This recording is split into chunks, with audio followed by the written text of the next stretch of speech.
Bienvenue dans le média Le Grenier, le podcast qui donne la parole aux entreprises et aux entrepreneurs qui font l'immobilier au sens large. Peu importe le domaine, investissement locatif, promotion, crowdfunding, tokenisation, travaux, mon but est simple, c'est d'avoir une conversation pour connaître leur univers dans les moindres détails. Je m'appelle Mickaël et je suis le cofondateur de la société Green Living. On accompagne les particuliers à investir dans l'immobilier locatif sous deux formats. Un accompagnement en 8 sessions, on vous prend par la main pour investir, ou sinon de manière clé en main où on recherche le bien, on fait les travaux, on meuble et on gère pour vous. Alors si tu veux découvrir le parcours de nos invités, leurs craintes, leurs peurs, comment ils font pour avoir un impact, abonne-toi et rejoins-nous dans cette conversation. Bienvenue à tous sur le podcast Le Grenier. Je suis en présence d'Alexei, Rénovation. Et je suis depuis pas mal de temps Alexei sur les réseaux, notamment sur LinkedIn, qui est très présent. C'est très rare d'avoir une personne qui est sur la rénovation et présent sur les réseaux. Tu vas peut-être m'en parler, mais je pense qu'il faudrait que peut-être certains, ou en tout cas cette corporation, se muscle un peu à ce niveau-là. Donc, puis j'aime bien un peu le ton que tu mets et j'avais envie de parler, moi sur le grenier, je parle d'immobilier, bien évidemment, on parle d'investissement, c'est cool, mais il y a une autre passion que j'ai, moi c'est la rénovation et j'ai envie de donner un petit peu la parole à ces acteurs-là. Donc Alexei, je te suis, j'aime bien ce que tu fais, tu es sur la région de Nice et c'est tout, on va dire, quoi et c'est tout, je veux dire, en tout cas tu es localisé là-bas. Du coup, on va commencer le podcast en te présentant Alexei, dis-nous un peu qui tu es, d'où tu viens, comment tu en es arrivé aux travaux. Est-ce que tu as toujours été le dieu des travaux ou pas? Du tout. Écoute, j'ai toujours été le dieu des travaux. Pour répondre à la question, je suis tombé dedans un jeune. C'était une passion. J'ai commencé à l'âge de, je dirais, je sais pas, 14 ans, 15 ans à faire du bâtiment. C'était en Afrique. Mes parents étaient partis en Afrique. Moi, ils s'étaient expatriés là-bas, pour vivre vraiment, pas vraiment que pour le travail. Mon père, il y est toujours. Et il avait acheté un ancien terrain, une propriété où il y avait des chambres d'hôtel à refaire, tout ça. Et moi, je me suis passionné au fait parce que j'étais rentré dedans. Je me suis dit, tiens, on peut redonner vraiment la vie à des bâtiments anciens. Et donc ça m'avait passionné à tel point que mes vacances et mes congés de l'école, parce que j'étais encore au collège à cette époque-là, je l'ai passé sur le chantier. Donc c'était vraiment une passion. Par-dessus, après, ça m'a donné aussi la liberté financière, en tout cas vis-à-vis de mon père, parce que je demandais plus d'argent de poche dès l'âge de 15 ans. Voilà. Et ça, tu faisais à 15 ans, tu faisais quoi comme travaux? Moi, j'ai commencé vraiment par la maçonnerie et le gros œuvre. Donc, direct à 15 ans? Direct à 15 ans. Ouais. Je voulais apprendre comment sont construits les bâtiments. Mon père, il m'avait dit, si tu veux être maçon, il m'a dit, tiens, en face, c'est vrai que c'était en plus en face de chez nous, en fait. En Afrique, c'est un peu différent, quoi. Les parpaings, ils se font sur place, des fois. Donc, ils mélangent le ciment, ils ont des moules, ils le font manuellement. Et après, au fait, les gens viennent, ils achètent. Donc, on avait cette espèce de, entre guillemets, pas une usine, mais c'était fait manuellement, ouais. Donc, du coup, il me dit, si tu veux taper les briques en face, quoi. Je lui ai dit, bon, c'est pas ce qui m'intéressait. Moi, je voulais les poser, je voulais pas les fabriquer. Et donc, je suis parti un peu plus loin dans la zone vers l'aéroport. Il y avait un promoteur qui faisait la construction de petits, un quartier résidentiel qui est en train de construire. Et donc, je suis allé là-bas et je leur ai dit là-bas, écoutez, moi, je veux apprendre la maçonnerie. Alors, ce que je raconte là, c'est peut-être bizarre pour aujourd'hui, on est en France en 2024, mais quand on est en Côte d'Ivoire, ce sont des choses qui sont possibles parce qu'il n'y a pas toutes les barrières administratives. Tu veux bosser sur le chantier, tu as au fait juste à pousser la porte et demander si tu peux rejoindre une équipe et tu peux travailler. Il n'y a pas besoin d'assurance particulière, des choses comme ça. Bon, donc moi, c'est ce qui s'est passé. Après, j'avais un peu de réticence pour me prendre parce que moi, j'étais, on va dire, en Afrique. Les Blancs ne font pas les maçons. En général, c'est des expatriés, ils occupent d'autres postes. Donc là, c'était très bizarre parce qu'au fait, il y avait des Africains, j'avais un Libanais qui tenait le chantier et qui, quand je suis venu pour lui dire je veux monter les parpaings, il m'a regardé quand même bizarrement. Il s'est dit, je veux pas de lui au fait, puisque c'est culturellement, il y a quelque chose qui n'allait pas, quoi. Quoi, c'était plutôt les Africains qui étaient à ce poste-là? Ouais, c'est les Africains qui bossent. Ouais. Ben, enfin, faut dire que manuellement en Afrique, c'est vrai que les gens, enfin, je veux dire, si c'est pour travailler manuellement, on va pas en Afrique pour ça, parce que les salaires sont petits. Pour dire que, ben, moi, c'était une passion, donc, mais ça payait quand j'ai démarré pour l'apprentissage. C'était, si je traduis, c'était 1 euro par jour, quoi. Donc, c'est ce qu'ils Un payaient. euro par jour. C'est 1 euro par jour, ouais. Donc moi j'étais là-bas non pas pour la paix, donc même pour les 1 euro, j'ai dû le refuser pour dire je veux pas d'argent, je veux apprendre. Donc mettez-moi avec une équipe de maçons. Euh, il n'était pas convaincu, il s'est tourné vers un chef de chantier, il m'a dit ce qu'on fait, il me dit bah, s'il veut travailler, ben, je vais le mettre. Donc lui, il m'a mis avec une équipe et puis voilà quoi, c'est tout. C'est comme ça que j'ai démarré moi la C'était il maçonnerie. y a combien de temps ça? Ben là, on parle de 80, c'était en 98, ouais, 98, 99. Ouais, donc il y a 25 ans, quoi. Voilà, D'accord. il y a 25 ans. Et, bon, moi j'ai démarré comme ça, c'était une passion et j'ai commencé à apprendre tout de suite le métier. Alors je n'ai pas fait comme les CAP ici où pendant 2 ans on t'apprend le métier. Moi en Ouais. 2 semaines, je voulais, mais c'était incroyable quoi. Je voulais tellement apprendre que même j'en rêvais la nuit quoi. Et Ah donc bon? dès que j'ai vu au fait, ben, je voulais savoir le secret, comment le mur se fait quand il est droit, comment on fait. Ben, dès que j'ai vu comment la technique du maçon, ben, au fait, c'est comme si je l'avais avalé direct à moi, je l'ai intégré à moi. Donc, c'est allé assez rapidement.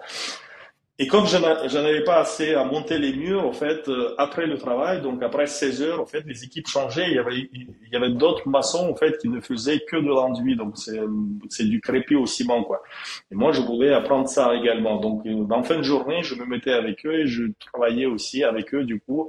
Donc, dans la journée, je montais les parpaings dans mon équipe et le soir, je me mettais auprès d'une autre équipe pour apprendre à monter. Eux, ils étaient payés au mètre carré, donc ils travaillaient plus tard le soir et moi, ça m'arrangeait.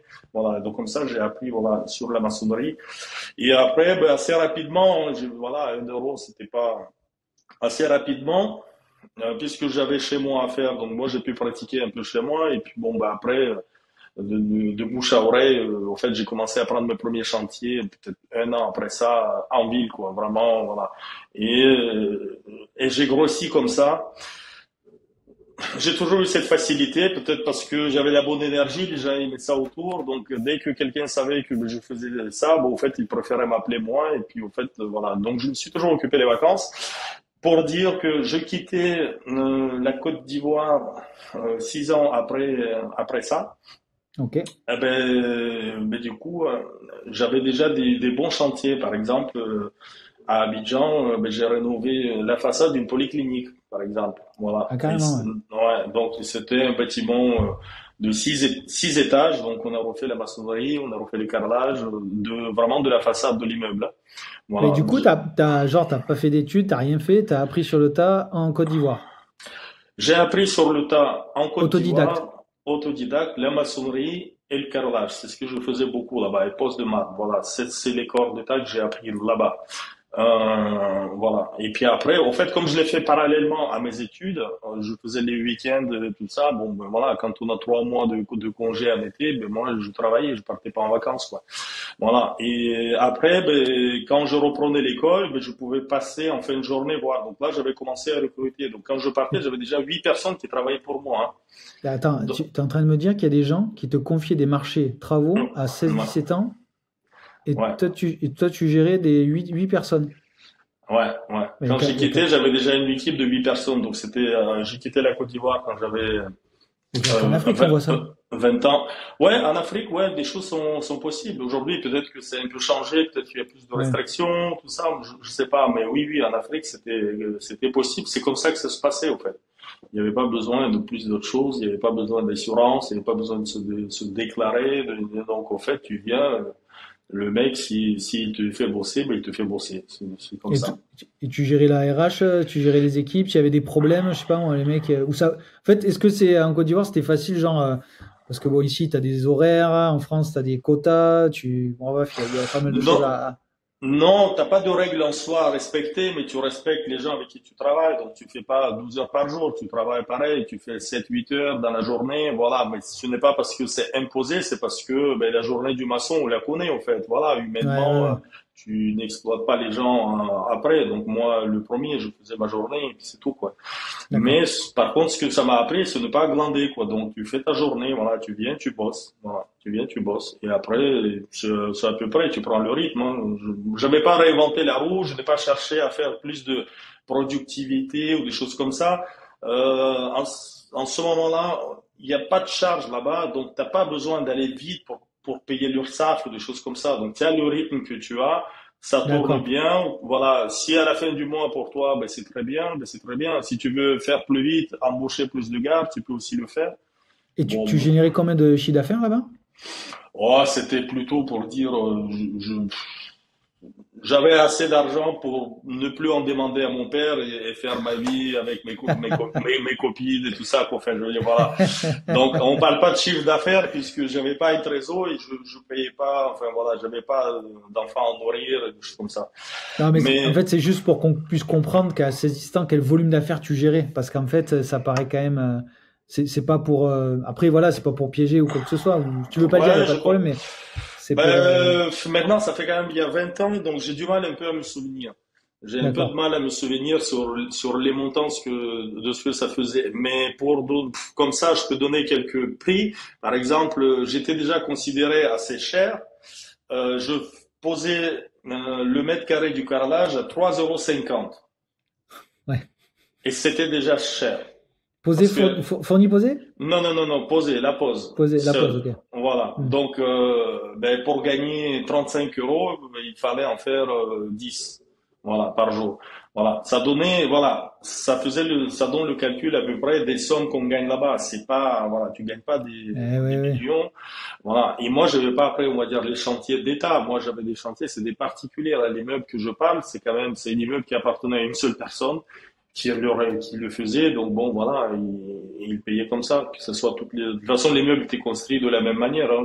Tu trouves une Bah équipe de oui. maçons, ça te va, tu les payes, ils te font un truc, après tu attaques un autre lot. C'est pas du tout le même monde du bâtiment enfin, qu'on connaît en France. Donc, peut-être c'est pour ça, celui qui va nous écouter, il va se dire, tiens, voilà. Mais moi, je suis content de cette expérience. Parce que quand je vois aujourd'hui les jeunes qui doivent choisir leur filière, se dire bah tiens c'est ça, et puis au fait on risque de se planter parce que tu t'inscris quelque part, tu fais toutes les démarches et tout. Si ça va pas, tu peux pas revenir en arrière. Moi pour moi le test était fait vite fait. Moi je suis parti sans rien, je veux bosser, ils m'ont mis, je pouvais partir quand je voulais, je pouvais partir même tous les jours, je pouvais abandonner et puis me tourner vers autre chose. Mais voilà, moi j'aimais ça, donc moi je suis resté et je trouve qu'aujourd'hui, c'est quelque chose qui manquerait, par exemple, aux jeunes, cette facilité de venir dire, tiens, je veux Ouais. apprendre le métier de plombier. Avant d'aller voir des centres de formation, d'attendre la prochaine entrée, de s'inscrire à ça, bon, si tu pouvais aller intégrer une entreprise, faire déjà une semaine avec eux, voir si vraiment tu en as envie ou après, au fait, finalement, c'est quelque chose que tu n'as pas envie, je pense que ça pourrait faire un bon tri, voilà, peut-être moins de parcours mal orienté, peut-être, je sais pas. Voilà, moi je Ouais, trouvais ouais, que non, c'était mais je bien. suis d'accord avec toi. Mais bon, Voilà. c'est pas le cas, hein. Non, c'est pas le cas. Voilà. Mm. Et du coup, cette expérience en Côte d'Ivoire, là, donc tu devais avoir, je sais pas, tu es de 15, 98, 2002, tu m'as dit 6 ans, donc ça veut dire que 21, 22 ans, t'es passé en France, En c'est ça? T'es France, revenu en France? oui, ouais, c'est ça. En fait, T'as. Mm. j'ai perdu un peu de temps avec mon bac parce que justement, à partir de la troisième, j'ai voulu déjà venir en France pour m'inscrire sur un CAP maçonnerie. Ouais, Et le CAP maçonnerie, je pouvais le faire à partir de la troisième, puisque j'avais mon trou. Mais donc j'ai été inscrit, je sais plus dans quel truc, mais c'était à Hyères, dans la ville de Hyères. Il y avait un centre qui m'avait accepté, mais moi je n'ai pas eu le visa. Donc, comme je suis un étranger, j'ai pas eu le visa. Donc, je me suis dit bon, ben c'est pas grave, je vais refaire une année sabbatique. En plus, j'étais content, mais enfin, l'année sabbatique, c'est pas que je voulais rien faire. Je me suis dit, je vais travailler dans le bâtiment. Voilà, ça me faisait une bonne année. Et je me suis dit, je vais refaire la demande ouais, l'année d'après. L'année d'après, j'ai eu la même chose. C'est-à-dire que ils m'ont accepté dans un centre en France, donc j'ai été inscrit, mais je n'ai pas eu le visa. Et là, après, mon père, il a dit, bon, ben, ok, on arrête les conneries, tu vas reprendre tes études. Donc, moi, j'ai perdu comme ça, en fait, du temps. Et donc, d'accord. donc, il m'a dit, ben, tu vas te remettre au lycée français. Donc, il m'a remis, ben, là, j'ai continué la seconde, première terminale. Donc, pour le coup, je suis allé jusqu'au bac. Et après le bac, par contre, là, ça s'ouvrait plus puisque je pouvais m'inscrire où je veux. Et ben là, les conseillers d'orientation, les trucs comme ça, ils m'ont dit, ben mets tes choix. Bon, les choix quand tu sors. Moi, j'avais un bac économique et social. Ils m'ont dit, bon, donc je me suis inscrit en droit il y avait un truc, donc ouais, un truc AES, je crois. Je me suis inscrit dans une Ouais, fac de AES. AES. Ouais, Ouais, AES, ouais. AES, là, je sais plus ce que ça veut dire. Et finalement, mon premier choix, c'était le droit, et donc, ben, j'ai été pris à Paris, à Assas. Donc, je suis parti, au fait, à 21 ans pour continuer les études à Paris, à Assas, quoi. Voilà. D'accord. Ah ouais, donc du coup, Gap ou Côte d'Ivoire, Masson, Paris-Assas.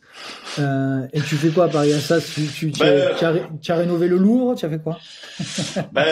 alors à Paris, moi, j'ai fait 2 ans de droit. Mais pour payer mes études, j'ai déjà commencé à travailler dans le bâtiment. Voilà. Et après, au fait, au bout de 2 ans, j'étais allé à la rencontre des métiers et j'ai appris quand même que, bon, enfin, j'avais appris des choses qui m'ont fait comprendre que étranger, le droit, ça sert à rien. C'est probablement pas en France que je vais pouvoir pratiquer si je n'ai Hmm. même pas la nationalité. Bon, étant un étudiant étranger, je pensais pas non plus avoir la nationalité et comment j'allais l'avoir. En fait, c'était une montagne sur montagne. Je me suis dit, mais qu'est-ce que tu fais au fait dans cette filière alors que tu travailles déjà pour te payer ta vie en France, quoi. Donc, je me dis, ben, crée ta société de bâtiment. Voilà. Et du coup, je me suis dit, bon, j'arrête mes études et je vais faire complètement ce que j'aime faire finalement. Voilà. Et donc, alors bon, ça a été un peu long parce que j'avais quand même besoin de refaire un visa, tout ça, mais bon, ça c'est un chapitre à part. Et j'ai quand même fini par réussir avec la persévérance à avoir ma société en France. Voilà. Et donc, bon, depuis, je pratique. Donc, c'était à Paris. Voilà, j'ai eu le visa. Depuis, j'ai travaillé à Paris. J'ai fait 8 ans à Paris. Ah, quand Ça même. marche. Ouais, j'ai fait 8 ans à Paris. Ça marchait bien. Mais après, ben, en fait, sans me rendre compte, en fait, la ville m'a fatigué, quoi. À la fin, j'étais fatigué vraiment de la ville. Pourquoi? Mais parce que je pense que il y a un peu de tout. D'abord, je pense que je manquais d'expérience personnelle dans la vie, tout simplement. Je me suis mis beaucoup de poids sur les épaules, quoi. Je Hmm. portais vraiment beaucoup de choses. Voilà, ça c'est pour résumer. Donc ça c'est mon quotidien. Mais bon, j'ai pas, voilà, je l'ai pas trop bien, je pense, organisé. C'est Et la vie professionnelle, personnelle? ben, ouais, la vie personnelle plutôt. La vie personnelle. Ouais. Je me suis mis beaucoup de charges. J'ai voulu, enfin voilà, bon, bref, j'ai pas, c'est et il y avait beaucoup de choses financièrement auxquelles je devais faire face. J'avais pas beaucoup d'aide en face. En fait, je partais, je travaillais. En fait, j'étais obligé j'ai reproduit un peu, en fait, si tu veux, comme moi, j'aimais mon travail. J'ai, je travaillais samedi compris, voire dimanche, où je faisais les devis. Et donc, j'étais tout le temps connecté à ça. Et au fait, si tu veux, après, je me suis rendu compte que sur ce chiffre d'affaires, ben, tu payes autant de charges, de taxes, et que moi, le salaire que j'avais, comme j'avais moi des charges, je m'étais marié jeune, j'avais plein de trucs, au fait, je me suis dit, mais cette vie, au fait, l'ensemble, il n'y a pas un élément, mais l'ensemble m'a épuisé. Et je me suis dit, mais au fait, c'est pas une vie, quoi. Au fait, je me suis dit, mais si j'arrête de travailler de mes jeunes enfants, je vais arrêter de travailler les samedis, ça va pas. Donc j'avais trop de poids sur moi. Et à un moment, je me suis dit, c'est pas une vie, quoi. Après, il y a eu quelques éléments vraiment, on va dire, flagrants qui sont venus appuyer le coup pour dire, mais c'est pas une vie, tu peux pas passer ta vie, au fait, sur Paris pour rien. Par exemple, j'étais allé voir, j'ai voulu acheter mon appartement. À l'époque, j'habitais Bourg-la-Reine, pour ceux qui connaissent un peu la région parisienne. C'est au sud, c'est la banlieue sud de Paris, on prend par la porte d'Orléans, quoi. Voilà, c'est un peu avant l'aéroport Orly, quoi, en tout cas, c'est la direction. Mais bon, les loyers, ils étaient énormes. Ils construisaient dans du neuf. Moi, j'avais regardé et le prix, quand ils m'ont fait une simulation à la banque de ce qu'il fallait payer tous les mois pour se payer un pauvre 45 mètres carrés, j'ai juste halluciné. Je me suis dit, mais j'ai plus le montant en tête. Je me suis dit, mais je vais payer ça pendant 25 ans pour avoir 45 mètres carrés. C'est toute ma vie, ça. Et je crois que là, j'ai eu, bon, avec un autre événement, ça m'a fait un gros déclic, quoi. J'ai dit, mais non, c'est pas possible. C'est pas possible, quoi. Et donc, ouais, donc du coup, Paris m'a fatigué. Je me suis dit, bon, ça, c'est pas une vie, je vais faire autre chose. Je savais pas quoi, mais en ce moment-là, J'avais divorcé aussi dans la même période, j'ai entamé mon divorce, donc je voulais changer de vie, quoi. L'ensemble ne me convenait plus, quoi. J'ai voulu partir aux États-Unis parce que j'avais un client qui m'a dit ah bon on pourrait faire de l'achat-revente là-bas, c'est plus simple. Bon lui il avait un peu surfé sur la vague quand ça avait monté tout ça, donc il m'a dit bah écoute viens. Donc je suis venu aux États-Unis, j'ai passé un an aux États-Unis C'était en quelle et année ça? là c'était on parle de 2014. Ouais, D'accord. ouais, il y a 10 ans, 2014. Là. Donc j'ai passé un an là-bas, mais je suis parti aux États-Unis avec celle aujourd'hui qui est la mère de mes enfants. On n'est pas mariés, mais c'est tout comme. On a 3 enfants en commun. À l'époque, c'était une copine qui a voulu monter avec moi dans l'avion. Et je lui ai dit, bah, écoute, si tu veux, ben, viens, mais moi, je pars à l'aventure, quoi. J'étais surpris. Elle a lâché son travail, elle a rendu son appart. Donc, bon, je dis, bon, Soit ok. les folles, soit les amoureuses, hein. Ben voilà, bon, moi en tout cas je voulais partir. Je dis, ben, écoute, voilà. Donc on est parti ensemble. Et un an après, bon, la vie a fait que on devait revenir pour refaire prolonger son visa. On a atterri sur Nice. Moi, c'est une ville que j'ai aimée vraiment. Tout de suite, je me suis dit, mais c'est cool. Enfin voilà, moi ça m'a plu la ville. Et aux États-Unis, on avait encore de l'instabilité financière, donc elle m'a dit, moi je vais essayer de trouver un travail en attendant, voilà. Et moi je me suis dit, bon, ben, moi en attendant, je vais m'occuper des affaires. Parce que ta femme, ta compagne est dans quel Ouais, domaine? elle est comptable, elle Ouais, est donc ça se comptable. trouve, je veux dire, ça se trouve facilement. En France, en tout cas, Oh, ça se trouve assez facile, quoi, je veux dire. écoute, elle a trouvé très facilement à Monaco, Hmm. là. Ouais, ouais, ouais. Franchement, en 2 semaines, elle a eu un bon poste, mieux que ce qu'elle avait sur Paris. Donc elle a dit voilà. Et moi je lui ai dit bah écoute, parce que on parle toi tu je sais que l'immobilier c'est ton truc. Et moi je Hmm. lui ai dit écoute si tu trouves un travail, donc si tu as une fiche de paye, on va tout de suite optimiser ça pour acheter Hmm. de l'immobilier. Voilà. Et donc on a commencé au fait à acheter de l'immobilier. Bon, et moi la société aux États-Unis, je l'ai gardée après à distance. Donc j'avais ouvert une société pour installer et revendre du plafond tendu. Bon, j'ai eu cette opportunité, donc la société, je l'ai gardée 3 ans, donc un an sur place, et puis après, pendant les 2 années à venir, moi, j'ai fait des allers-retours quand il y avait vraiment besoin de moi. Sinon, j'avais des commerciaux sur place et on pouvait installer. J'avais formé 3 installateurs sur place, donc j'ai D'accord, pas ça marchait besoin. ça? Ça marchait au fait en dents de scie quoi. Donc je faisais Ouais. une belle vente, après pas grand chose. Donc au fait, comme j'avais des salariés, ça bouffait la trésorerie, ça revendait et tout. Donc au fait, au final, moi ça me faisait pas vivre. L'entreprise vivait, mais moi Ouais. ça me faisait pas vivre. Ouais. Donc bon. Et pendant les 2 années où j'étais déjà là, donc j'avais un pied là, un pied ici, mais pendant les 2 années ici, ben, nous on a pu acheter de l'immobilier euh, ensemble, voilà, même si c'est elle qui pouvait justifier du prêt, puisqu'elle Oui. avait le CDI, mais on a pu acheter ensemble, on a acheté, bon, depuis on ne s'est pas arrêté d'ailleurs, on achète un par an, C'est une très, très, très, très bonne idée. Hmm. voilà. Sans Donc, se prendre la tête. Et tu vois, c'est ce que je conseille, moi, à des gens. Là, je fais peut-être un aparté IMO. Les gens, ils se comparent à tous. J'ai 40, j'ai 30 lots, j'ai 2 lots, j'ai 20 lots. Et je leur dis souvent, je leur dis, écoutez, à un moment donné, arrêtez d'écouter un peu ce qui se fait autour. Déjà, faites un par an, un tous les 2 ans. Si vous en faites ça de 30 à, je dis une bêtise, à 60, ça fait déjà entre 30 et 40 lots. Si tant est qu'ils veulent aller jusque-là, tu vois. bah oui. Mais sans pression. En fait, il ne faut pas se mettre de pression pour investir. Mais donc, du coup, je trouve que le rythme est plutôt cohérent, puisque c'est celui que j'ai fait en perso et que je conseille aussi à des gens. Donc, tu vois. Bah, moi, j'ai dû le faire, si tu veux. Je trouvais la bonne affaire. Après, il faut quand même rénover. Moi, je le faisais moi-même, donc je déléguais Mm. pas. Donc, je rénovais moi-même. Ah Après, ouais, c'est bon, ça. j'ai commencé à faire du Airbnb moi-même. Donc, voilà, je me suis occupé de ces biens-là. Et ouais, en fait, tu prends un prêt déjà, en général, lesquels sont vides. Voilà, tu as déjà Mm. fait soit un apport, soit tu l'as mis un peu dans les travaux. Voilà, bon. Donc après, c'est bien de louer un peu, refaire un petit tampon hein, une soupape de sécurité, et puis là, tu peux repartir sur un nouvel achat, quoi. Donc, Mm. ouais, chaque année, c'est pas mal, quoi. C'est un Voilà. bon rythme. Et aux États-Unis, donc je n'ai pas pu pouvoir acheter et revendre. Ici, je revends pas, mais je surfais quand même sur la vague à Nice, puisque j'ai eu cette occasion. Ben, moi, je dis ça, la chance du débutant.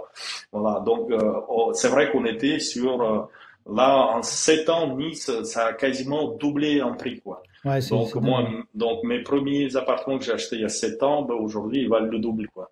J'avais au D'accord. Tu moins peux nous 3 donner un cas 4. concret? Ça te dérange de nous donner un cas concret? Non, non, j'avais acheté un premier bien 75 000 euros pour 50 mètres carrés. Ah ouais, Ouais, il y a 7 ans, ouais.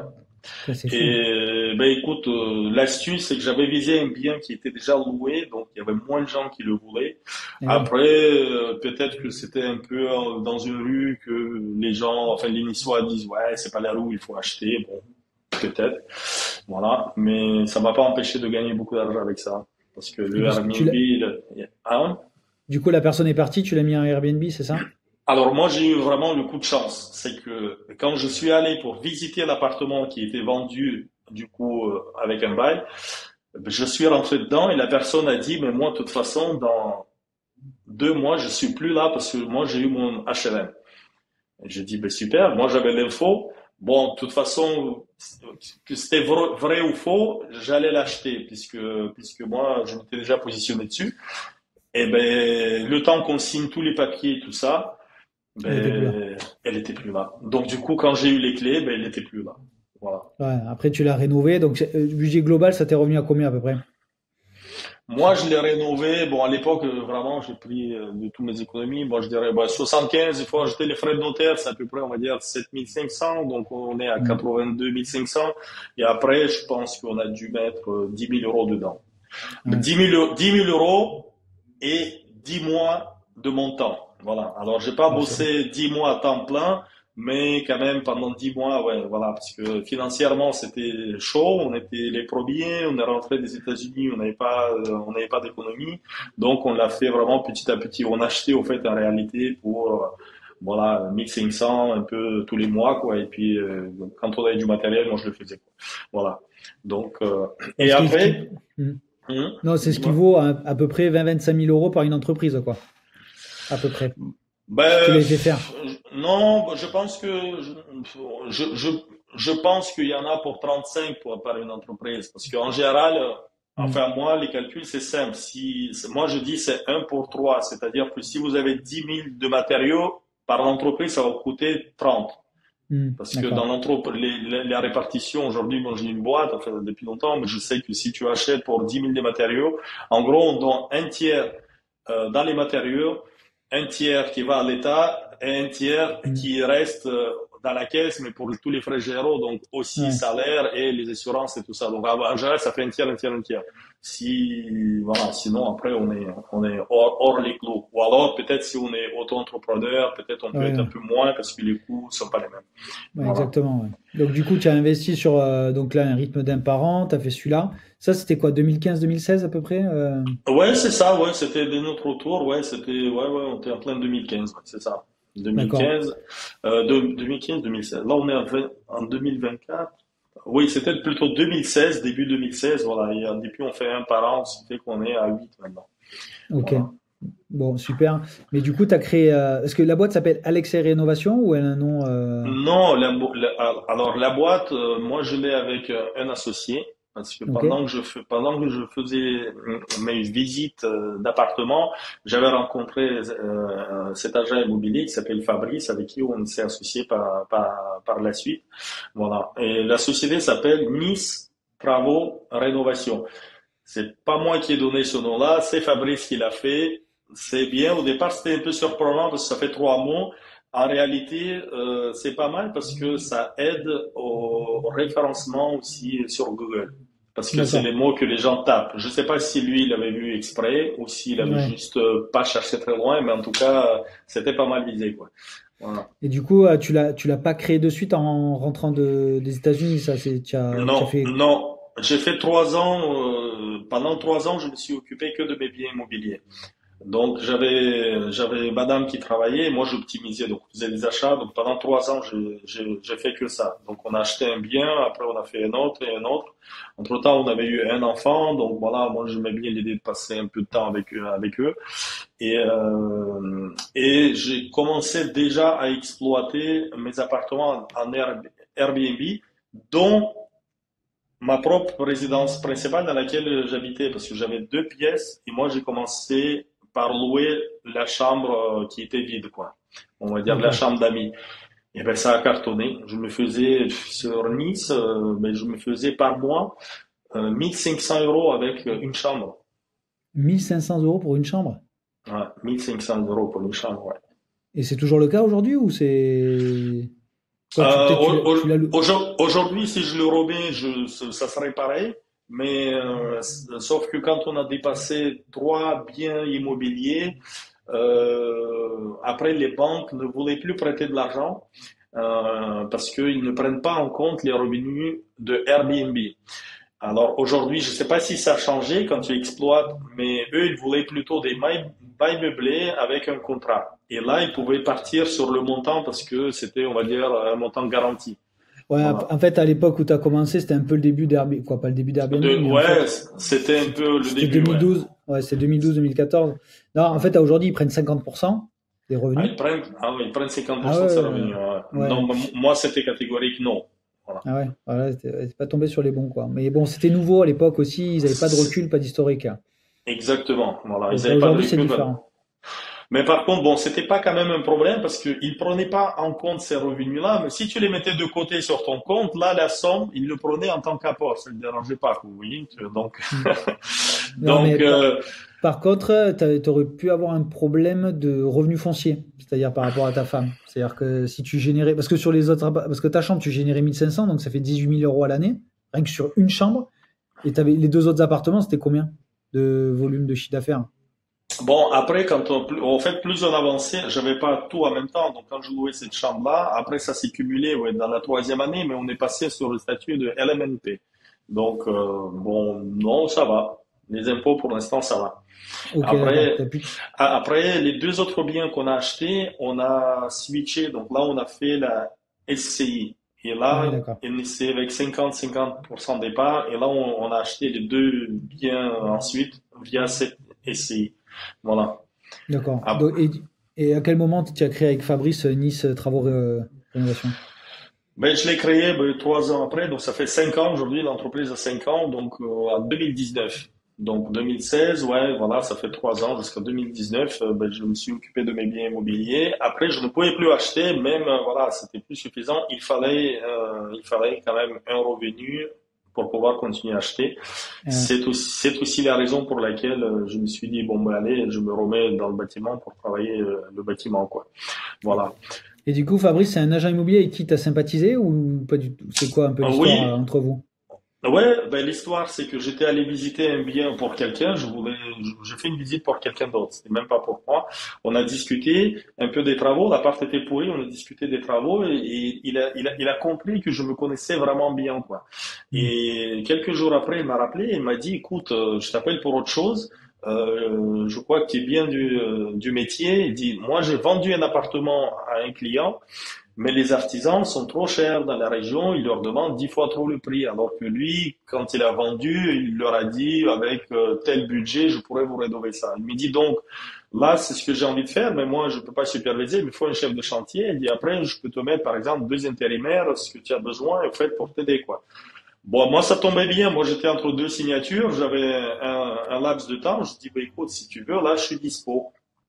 Donc, ben, c'est ce qu'on a fait. Bon, moi, j'avais fait une auto-entreprise, donc voilà. Et du coup, je dis, bon, ben, allez, je te le prends.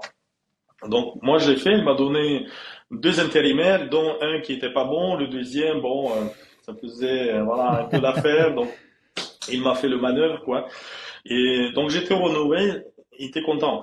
Et en fait, pendant que je rénovais, donc tout de suite, assez rapidement, au bout d'une semaine, il est passé pour voir, et puis on s'est dit, bah, tiens, on va aller manger un bout ensemble, c'était midi, je dis, bah, tiens, viens, on descend. Et là, en fait, je lui dis, et lui, il le dit, donc l'idée se croise, on dit, putain, on doit faire une boîte ensemble. Moi, j'y pensais tout de suite parce que je me suis dit, je ne voulais pas dans une ville, si tu veux, où je connais personne. Bon, certes, j'étais là depuis 3 ans, mais j'étais quand même assez solitaire puisque j'achetais Ouais. mes biens, je les rénovais, je faisais du Airbnb, je voyais les touristes, mais j'étais pas très connecté à la ville, quoi. Donc, je me voyais pas prospecter, rouvrir une boîte tout seul. Puis j'avais déjà le passé d'avoir de la gestion d'une boîte. Je voulais pas me remettre tout ça sans la clientèle que j'avais. Enfin, tout recommencer à zéro. Et je voyais en lui quelqu'un qui rencontre beaucoup de monde, donc un agent immobilier. Je me suis dit, il a déjà des contacts et je pense que ça peut bien se passer. Il pourrait faire le commercial. Eh ben, j'avais bien vu, puisque lui, ça lui va aussi, il connaît rien du bâtiment, en tout cas, il connaissait rien. Maintenant, Ouais, il ouais. sait chiffrer, voilà, il ne vient jamais sur le chantier, mais il sait chiffrer maintenant, il est complètement administratif. Donc, finalement, on se complète. Il fait sa partie et moi je gère tout le terrain. Donc moi je n'ai plus les soucis, en tout cas les inconvénients de la gestion d'une boîte que je ne voulais plus avoir. Et lui, ben, il n'a pas besoin d'avoir le savoir parce que les chantiers sont faits sans lui. Donc en fait c'était vraiment un match comme ça, parfait. Et ben depuis ça fait 5 ans, ouais, ça bosse bien. Puis on a démarré, moi j'étais seul, et au fur et à mesure, j'ai recruté, moi, des gars qui travaillent aujourd'hui. Là, on a une équipe de 12 ou 14 personnes, donc ça bouge un peu, D'accord. voilà. Donc, Vous avez fait le voilà. choix de tout internaliser ou pas? Oui, c'est tous des salariés, ouais. C'est tous des D'accord. salariés, ouais. C'est Parce que tout en interne.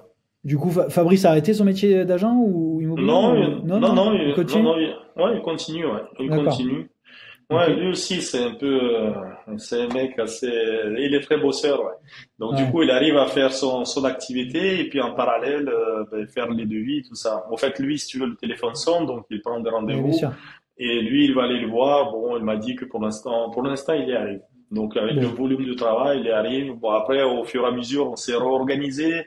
Voilà, mais bon, il y a eu plusieurs ajustements face au volume du travail, mais là, pour l'instant, ça va là.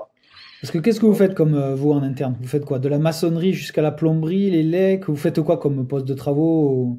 Dis-moi un peu plus là sur NTR, non? Vous l'appelez NTR, j'imagine. ah oui, oui, oui. C'est ça, ouais. Ben écoute, alors nous on a démarré traditionnellement pour faire de la rénovation intérieure tout corps d'état. Ok. Vraiment, si on a une bâtisse, et il y a juste 4 murs et un toit, on le fait. Aujourd'hui, on ne prospecte pas tellement en maçonnerie, mais quoi qu'on devrait le faire parce que j'ai quelqu'un maintenant pour pouvoir le faire, pour pouvoir construire vraiment. Et tout ce qui est toit, alors moi j'ai le savoir, mais pas mes gars. Donc nous, les toits, on les repart pour nos clients, mais on ne fait pas de nouvelles toitures. Voilà. D'accord. Donc voilà. Donc on reste quand même dans la rénovation. Mais si un client me dit je veux poser un Velux, je veux changer mes tuiles, on le fait dans le cadre de nos rénovations. Donc le gros œuvre, on prend pas trop. Après, ça s'explique aussi par l'organisation. Le gros œuvre, c'est pas les mêmes camions, c'est pas les mêmes Eh matos, ouais. c'est pas le même dépôt. Donc voilà. Bon, nous aujourd'hui, on est là. On prend aussi la clientèle que plutôt sur Nice, parce que sur la côte, tu peux vite partir, Cannes, Monaco. Il Ouais. y en a qui le font, ils brassent sur toute la côte, mais nous, on préfère rester sur Nice. Et sur Nice, il n'y a pas énormément à construire, il y a plutôt à rénover, parce qu'on est Ouais. déjà un peu les uns sur les autres. Voilà, donc pour l'instant, ouais, on est que dedans. Mais là, on va attaquer le gros œuvre. Parce que moi, en tout cas, moi, bon, je passe le message à ceux qui écoutent. J'ai l'ambition d'avoir quand même un groupe. Je ne sais pas si je vais y arriver. J'aimerais bien avoir un groupe, alors pas moi et des salariés, plutôt j'aimerais bien un tout petit peu si tu veux, dupliquer ce qui a été fait déjà avec Fabrice. Voilà, donc j'ai envie d'avoir d'autres responsables sur les autres pôles. Parce que je reste toujours un passionné, et donc je me dis, mais tiens, ce serait bien de faire ça, ce serait bien de faire ça. Là, l'autre jour, j'ai quelqu'un qui cherche plus de visibilité parce qu'il démarre une activité de pose de panneaux solaires, donc ça m'intéresse. Voilà, les maisons autonomes, la construction bois, tout ça, c'est des sujets qui m'intéressent. On peut pas tout faire, donc j'aimerais bien le faire, on va dire, avec quelqu'un, quoi. Voilà, donc si, voilà, on pourrait trouver voilà. Mais bon, pour Ah, l'instant, c'est pas. s'il y a des gens que dans dette verticale, donc de pose de photovoltaïque ou ITE, isolation par l'extérieur ou que sais-je, les gens peuvent te contacter s'ils souhaitent sur Nice créer des verticales, quoi. Exactement, voilà. Moi, ça m'intéresse de communiquer dessus, de trouver des chantiers, voilà, mais après, je n'ai pas les moyens physiques même de tout recommencer dans chaque branche, quoi. Voilà, Ouais. voilà. Mais du coup, là, pour revenir à Nice Travaux Rénovation, vous faites quoi comme type de rénovation? Vous faites des villas, des résidences principales, des investissements? Qu'est-ce que vous faites comme typologie de travaux? On fait beaucoup de particuliers. sur Ouais. Nice, beaucoup d'appartements. Alors ça va du petit, alors les trop petits maintenant, depuis qu'on a grossi au fait, la masse salariale faisant, bon, les entrepreneurs me comprendront, on ne peut plus se permettre de prendre les petits chantiers malheureusement parce que on n'est plus du tout rentable. On va perdre, on n'aura pas le chiffre qu'il nous faut. Donc on a arrêté tout ce qui est studio. Donc maintenant nous c'est à partir de 40 mètres carrés qu'on rénove les Un T2. appartements. Voilà, un T2, voilà, T2 et au-delà. Donc ça, c'est la rénovation qu'on va faire. En ce moment, je profite pour le dire, on va se réorganiser un peu en interne pour pouvoir répondre à des petits chantiers, donc refaire une salle de bain, mais ça demande pour l'instant encore à se réorganiser, donc embaucher plus pour pouvoir spécialiser quelques équipes que sur les petites interventions de ce type-là, pour refaire une salle de bain, de ça. Mais là, voilà, pour l'instant, là aujourd'hui, en tout cas, on peut pas le faire. Peut-être à partir de Parce que septembre. sur les 12, il y a combien de plaquistes, de plombiers? C'est comment tu répartis les rôles là sur les 12, 14 là, des personnes? Ben, moi, j'ai eu un développement que je ne vois pas beaucoup chez les autres. Il n'est pas par corps d'état. Moi, mes chefs de chantier que j'ai pu rencontrer, en fait, ils sont un peu à l'image de moi. C'était des curieux, donc ils avaient déjà des bases. Le reste, je les ai appris et ils avaient envie d'apprendre. Donc aujourd'hui, au fait, moi, je peux faire jusqu'à 6 chantiers. J'ai 5 chefs de chantier qui sont vraiment tout corps d'état. On peut pas dire qu'ils sont cela ou cela. Donc, en tout cas, si on parle de la rénovation intérieure, ils sont vraiment au top dans tout. Et après, dans notre organisation, en fait, moi, et mon expérience d'avoir bossé seul dans mes apparts, ça m'a aidé, au fait, beaucoup parce que j'ai compris une chose, c'est que dans tous les corps d'état, il y a 20% où il faut que le mec sache faire, 80% du métier peut être fait par quelqu'un d'autre. Donc, moi, ce que j'appelle un second, quelqu'un qui va seconder Ouais. l'ouvrier. Donc, mais c'est un peu l'exemple de quand un électricien travaille puis il a son aide. En fait, cette aide, en réalité, c'est un second qui ne sait pas peut-être connecter un tableau électrique, mais qui va très bien rainurer les murs, passer tes câbles, tout ça, et toi, tu auras à venir à compléter. Donc, en fait, le gros travail est fait quand même en amont. Bon, si on transpose, peut-être que le notaire, quand il a son clerc de notaire, tu vois, le clerc de notaire, il fait tout, et lui, Ouais. il fait des signatures. Bon, voilà, mais bon. Mais, et dans tous les métiers, c'est possible. Un bon peintre, c'est pareil. Nous, on fait aujourd'hui en pulvérisation. Il y a peu de mecs qui savent pulvériser. Il y en a peu qui ont envie d'apprendre. Ça aussi, c'est curieux, mais il y en a peu qui veulent se mettre à la pulvérisation. Moi, mes gars, ils le font. Donc, du coup, ben, là où je les soulage, c'est dans le ponçage d'enduit, par exemple, tout ça. Donc, là, on mettra plus de gars. Voilà, ils vont poncer. Et puis, ben, le peintre, il va peindre à l'airless. Je sais pas si tu connais ce procédé. Ouais, je connais, Mais ouais. Mm. voilà, ben, en enduit, tu fais à la journée, tu peux aller jusqu'à 300 mètres carrés par jour quand tu pulvérises, Ouais, alors que ouais. manuellement, tu vas en faire 30. Voilà, et pareil pour peindre, ben, pour peindre 300 mètres carrés, ça prend 1 heure et demie, 2 heures, si tout est préparé, voilà. Donc, du coup, si tu veux, on a divisé comme ça, et donc, on met les bonnes personnes au bon endroit. En fait, Voilà. si je comprends bien, tu as des gens polyvalents, un petit peu, et tu as deux, trois équipes polyvalentes qui font tout, en fait. J'ai sur chaque chantier un gars qui sait faire tout de A à Z et Ouais, qui est voilà. secondé avec deux, trois personnes. Donc, en général, ils sont deux sur le chantier, voire trois, ça dépend. Et puis Ouais. après, s'ils sont plus, c'est que le chantier est de grande taille, donc on adapte en fonction des délais. Donc, mais en général, sur un appartement jusqu'à 60 mètres carrés, ils peuvent être deux. Voilà. Ils peuvent être deux, par moment trois. Voilà. Et donc, ben, il y en a un qui sait faire tout, le second, le deuxième, il va le seconder. Je n'ai pas de rotation, si tu veux. Le plombier vient, après j'ai l'électricien qui vient, après j'ai mon électricien, il est aussi plombier, il est Eh aussi oui. ceci, cela. En fait, c'est comme ça que, ben, c'est comme ça que, au fait, j'arrive à annoncer des cours, à respecter mes délais, à rentrer dedans, et puis bon, ben, a priori, j'en parle sur LinkedIn, et ça surprend les gens, voilà. Mais c'est cette organisation euh, pour Mais laquelle, ben, moi, c'est exactement ça, en fait, parce que toi, un 60 mètres carrés à deux ou trois, tu le fais en combien de temps? Tout à refaire. ben, tout à refaire, bon, ça dépend. Moi, je vais dire au client qu'il y en a pour 3 mois, je vais le finir avant. Voilà. Oui, non, mais on est d'accord, avec ta marge de sécurité en délai, oui, oui, c'est Voilà, normal. je vais lui annoncer 3 mois, mais je vais le finir avant. Voilà. D'accord. Oui, non. C'est à peu près ça. Non, Mais mais après, c'est très bien, hein. ça peut être fait, ouais, ça dépend. S'il refait vraiment tout, ouais, je pense 2 mois et demi, c'est fait. 10 semaines, c'est pas fait. Non, mais pour que les gens faut qu'ils comprennent, c'est que quand tu as l'eau, parce que moi j'ai travaillé 10 ans dans la construction et en fait quand tu as des lots par lot, tu as un planning de chantier. Et en fait Ah ce qu'il y a oui. c'est un plombier, j'ai une bêtise, en plus bon, je bossais sur des gros projets, mais le mec il a peut-être, j'ai une bêtise, 10 gros dossiers et donc du coup il doit caler ses agendas avec ces 10 gros dossiers.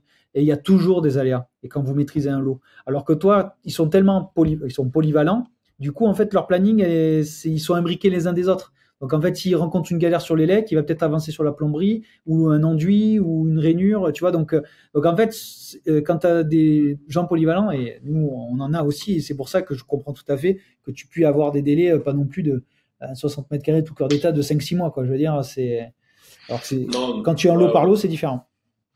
Oui, oui, ben voilà, parce que ils s'organisent comme ça.